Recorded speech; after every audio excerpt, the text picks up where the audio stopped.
It's me, Renee. I'm back. And I'm gonna do today something that I started slightly a few weeks ago, where I did a video based around Ticket to Ride, as in the game Ticket to Ride. So today, and that was like all about road trips and whatnot. Today, I'm going to, suppose, in a way, do two things that's kind of flashbacky. So my channel. In the old days or earlier, I feel like I talked very much about underrated books. Like a lot of books that I read, I don't just read the newest books. I don't just read the most best-selling books, or there's a lot of books on best-selling list. I'll read some of them. Like I might pick the one that's number 50 and not the one that's number 2, for example.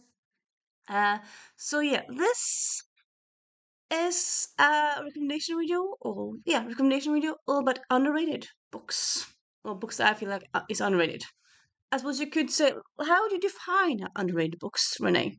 Well, to me, an underrated book is I feel like it's a book that not everyone talks about. It can be a newer book, it can be an older book. Again, I'm not saying that these are books no one talks about, that no one likes, but I feel like they're kind of ignored if you ask for recommendations. I feel like these are seldom talked about and mentioned. So, yeah, they deserve some love, at least in my opinion. So, and yeah, first I'm going to do and talk a bit about Mysterium, the game of today.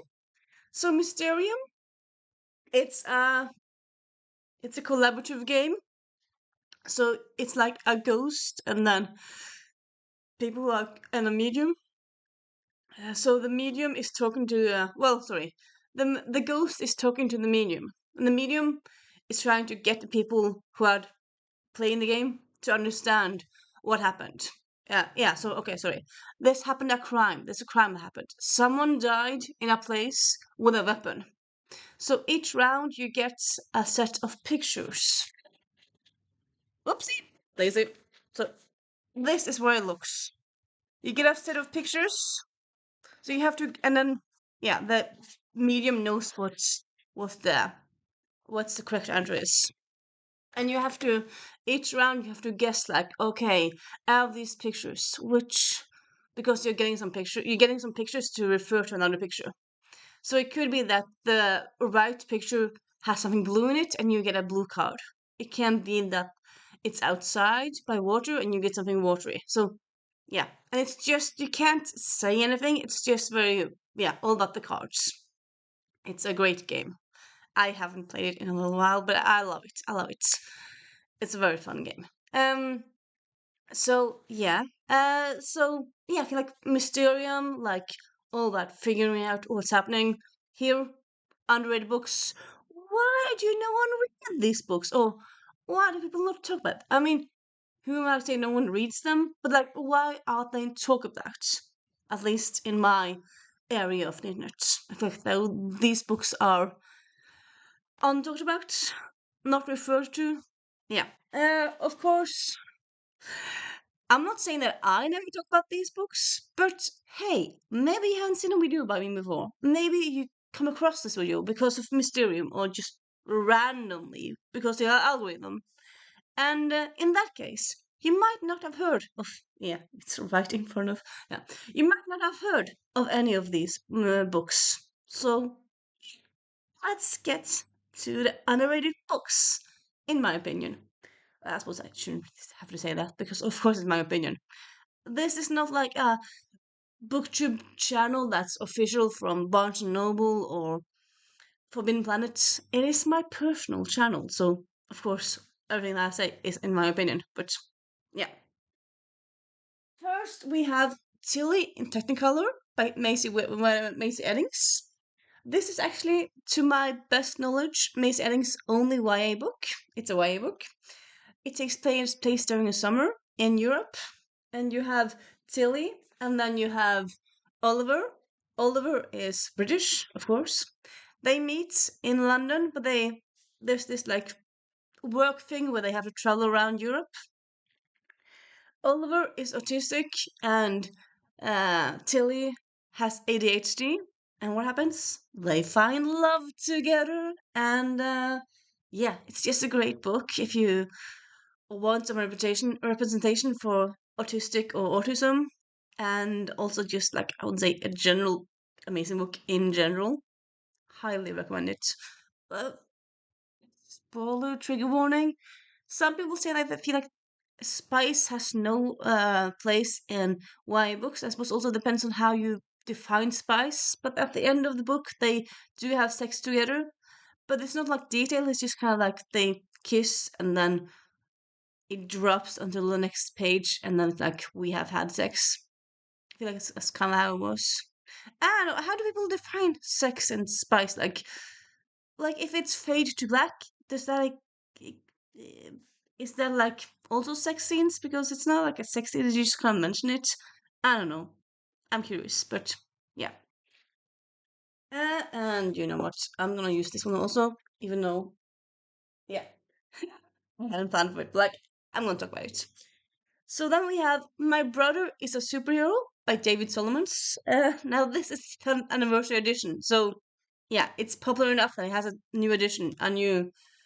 Well, I think it's more or less just kind of a new cover. I don't, not quite sure if there's anything more like extra. I don't think there's more really extra in it. But yeah, it is a great book. It's a middle grade book, all about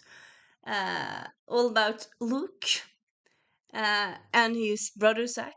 And by happenstance, Zack meets a alien and gets super like powers, supernatural powers, and has to save. He becomes a superhero. But it's Luke who loves the superhero, so he's very like jealous. But yeah, they save the world.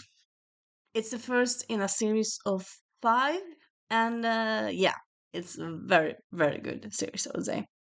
And also it'll make you laugh, but also kind of think about the world in different ways, I would say. So yeah, people should talk about this book more. It's definitely slept on, at least. Yeah, I should not say that all the time, but who's gonna stop me? Myself. Okay, yeah. Anyway, then we have The Clockwork Scarab by Colin Gleason. Again, a Milgard book, not really like on purpose, but yeah. I read lots of books from different genres, different age groups. So maybe it's not a genre, but yeah. This is a steampunk series. It's dual point of view, and you have the daughter of Bram Stoker and the sister of Sherlock Holmes. So yeah, that's quite fun. And then each book they have a solo mystery, but there's also vampires involved and stuff like that. And yeah, it's a delight of a read of a series. And then we have Stonebroke Heiress by Daniel Owen Jones. I feel like no one has like I feel like some of these books I've seen around on listens whatnot. This I haven't really seen around. I found it randomly when I just kind of Googled Eris and then I found it through the title. But yeah, it's a very funny book about rags to rich. Oh, sorry, riches to rags. Because she starts as rich and then she ends up losing her money and then things happen.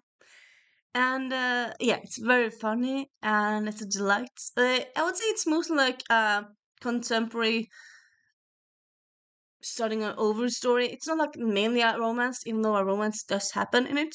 So yeah. And then we have a duology because I'm gonna do some of those. Well, also some of these are series, but I haven't like pulled out the whole series. But it's a duology, so Hexed and Charmed. It's a YA series. It's contemporary fantasy with a witch, as you might have guessed, like Hexed.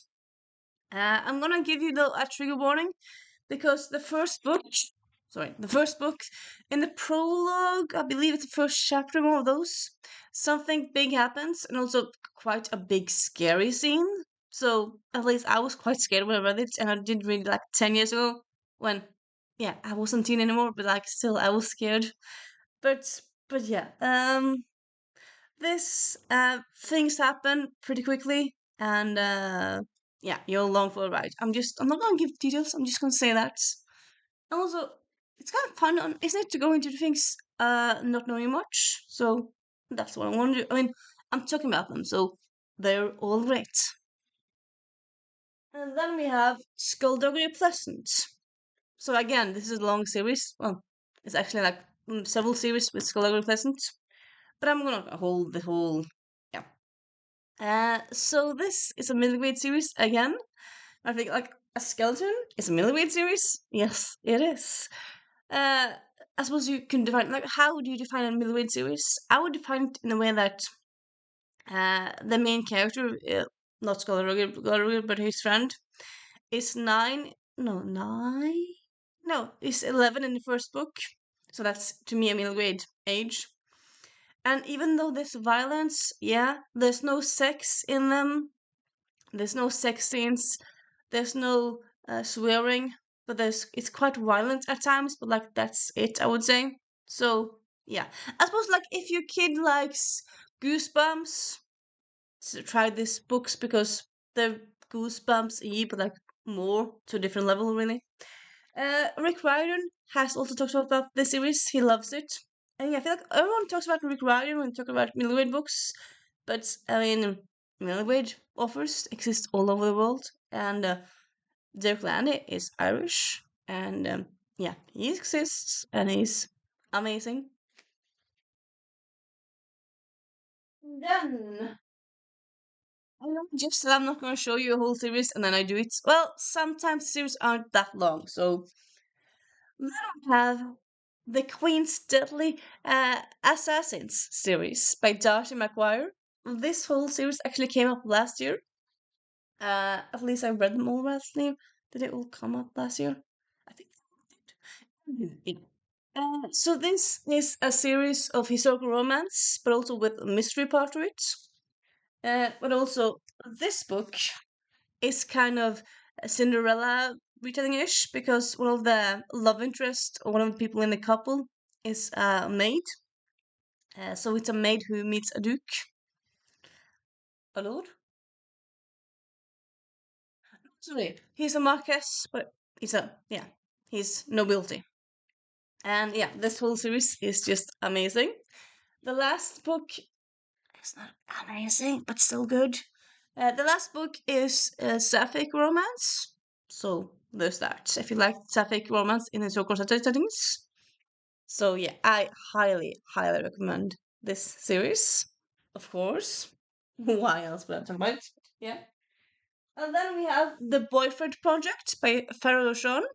I feel like nowadays people talk more about uh persons of color in author in like talking about different authors. Not they don't only read authors that are white or like white authors from England and US. They might read more authors from around the globe and whatnot. But I feel like people when they talk about authors that are black, they talk more about Mia Sosa. They might talk about Kenny Ryan. Fair Roshan, I feel like is kind of slept on, but she writes amazing, so good. This is her, I was about to say first book. I'm not quite sure it's her first book. It's anyway the first book I read by her, and this is the first in a trilogy. And yeah, it's a contemporary romance, but also this one has a bit of a mystery to it, so that's kind of fun. It's dual point of view, and yeah, it's just amazing book. Hmm. And then we have going back, we have a YA series, Dreamy Anastasia by Joy Preble. This is the first in a trilogy. This book, first one, came out in 2009, actually, so quite a few years ago. But I'm thinking you could probably find it in some libraries or like used.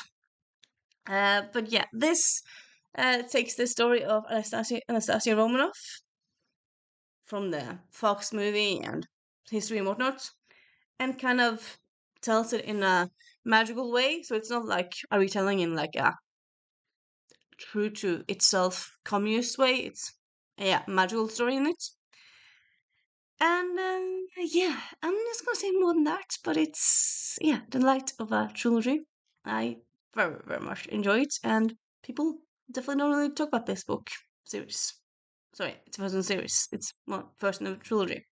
So yeah. And then we have the Big Crush of Ginny Lowe by FCE.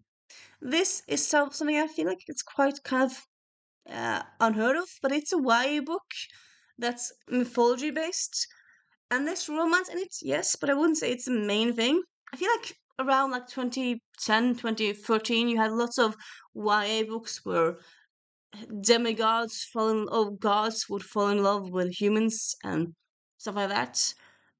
But and they would like mainly be like romances, but like with like one of them being god or god adjacent. This is yes, this romance, but it's also like saving the world. It's a reincarnation story.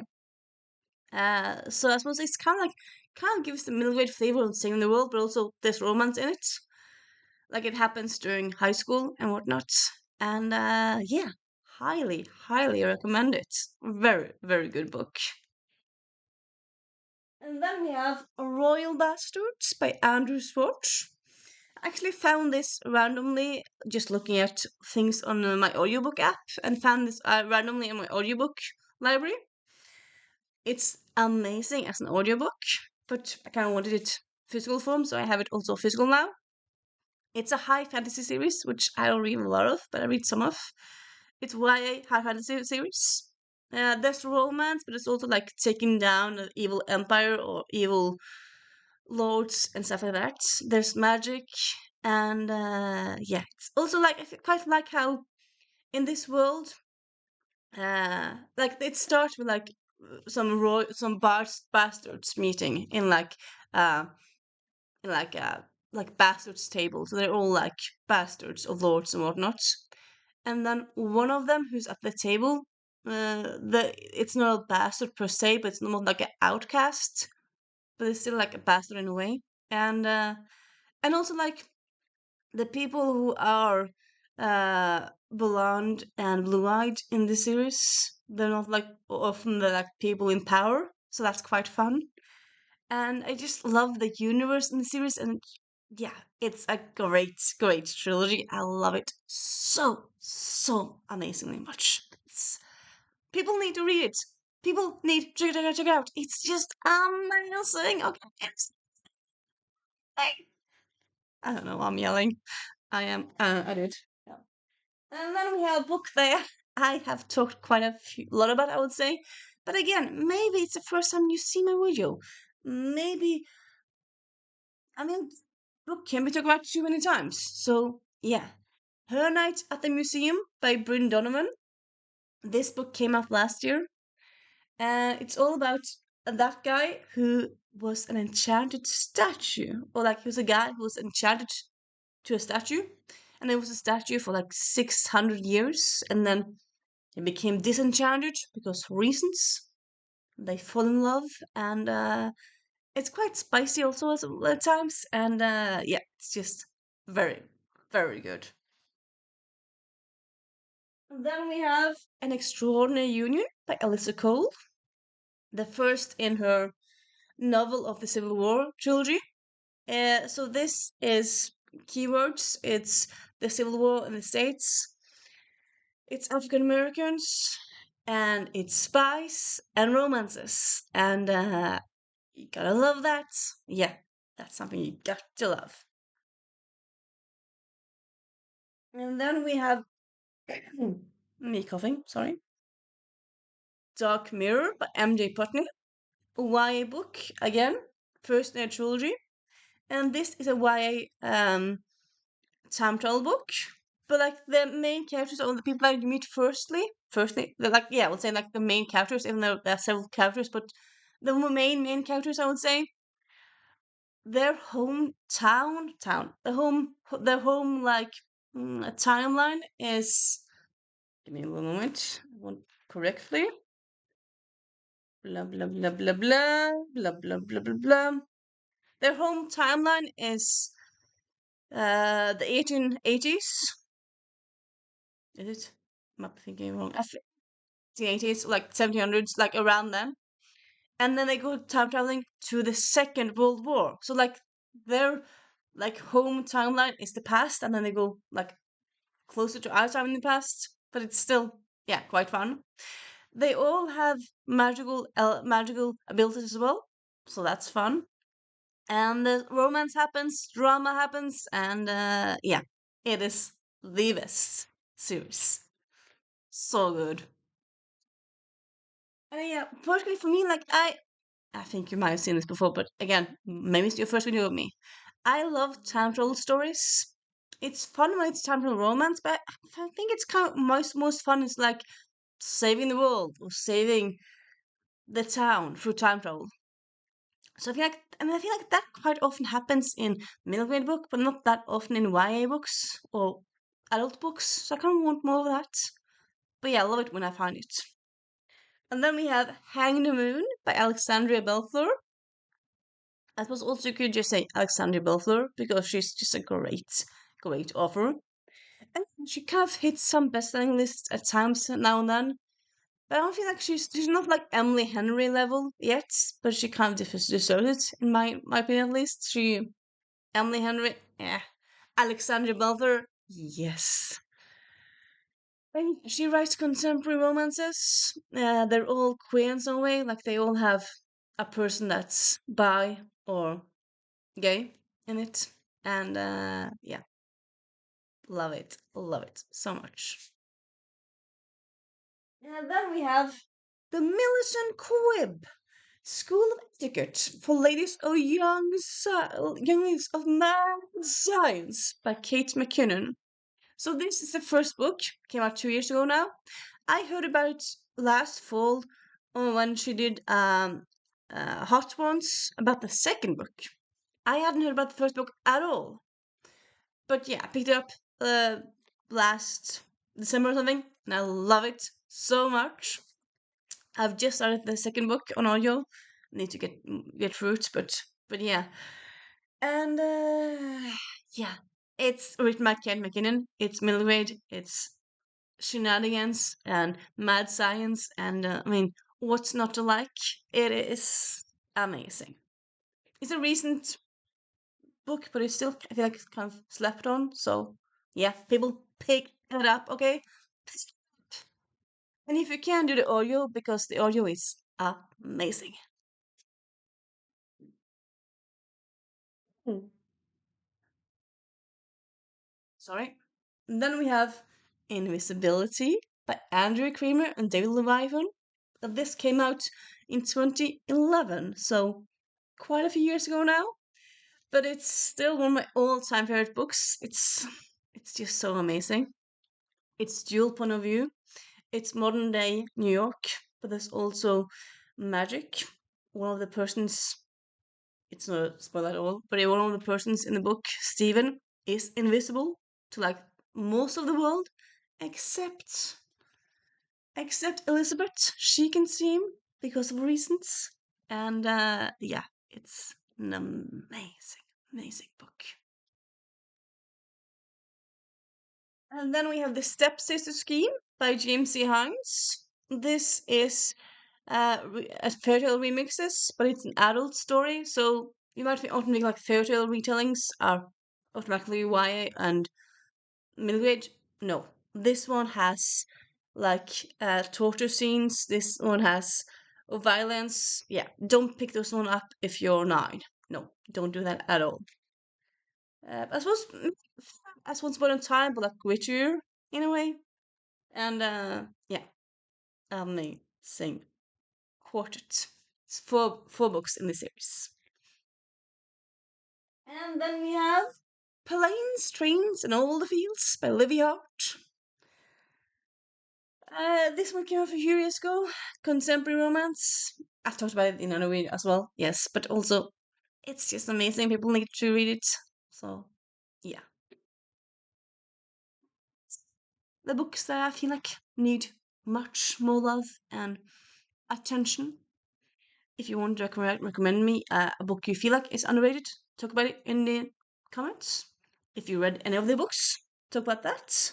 And if you're done Mysterium, the board game, talk about that. and I'll see you soon. Bye.